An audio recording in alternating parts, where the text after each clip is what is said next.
ठाण्यात बर्ड फ्लूचा शिरकाव झालेला आहे। कोपरीत चिकन विक्रीवर आता बंदी घालण्यात आलेली आहे। पोलीस आयुक्त डुमरे यांच्या बंगला परिसरातील कोंबड्यांना बर्ड फ्लूची लागण झाल्याचं समोर आलं।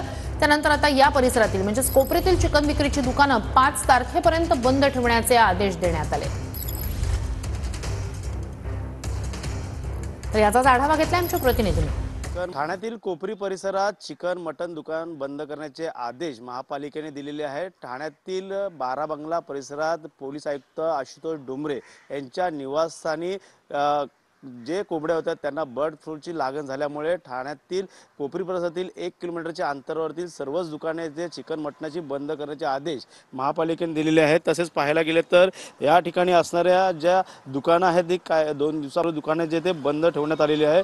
ठाणे महापालिका पोलीस आयुक्त आशुतोष डुमरे यांच्या 12 बंगला परिसरातील सरकारी निवासस्थानाच्या पाळलेल्या कोंबड्यांना बर्ड फ्लूची लागण झाल्याने उघड होताच ठाणे पालिकेने कोपरी परिसरात 5 फेब्रुवारीपर्यंत मांसाहार विक्रीची दुकाने बंद ठेवण्याचा निर्णय घेतलेला आहे। बर्ड फ्लूचा संसर्ग रोखण्यासाठी पालिकेने जिल्हाधिकाऱ्यांच्या आदेशानुसार उपाययोजना केलेली आहे। डुमरे यांच्या सरकारी निवासस्थानात पाळलेल्या कोंबड्यांना बर्ड फ्लूची लागण झाल्याने मागील आठवड्यात पाहायला गेलं तर या काही ठिकाणची दुकानं बंद ठेवण्यात आलेली आहे। कॅमेरा अथर्वसह गणेश सुराट, TV9 मराठी, ठाणे।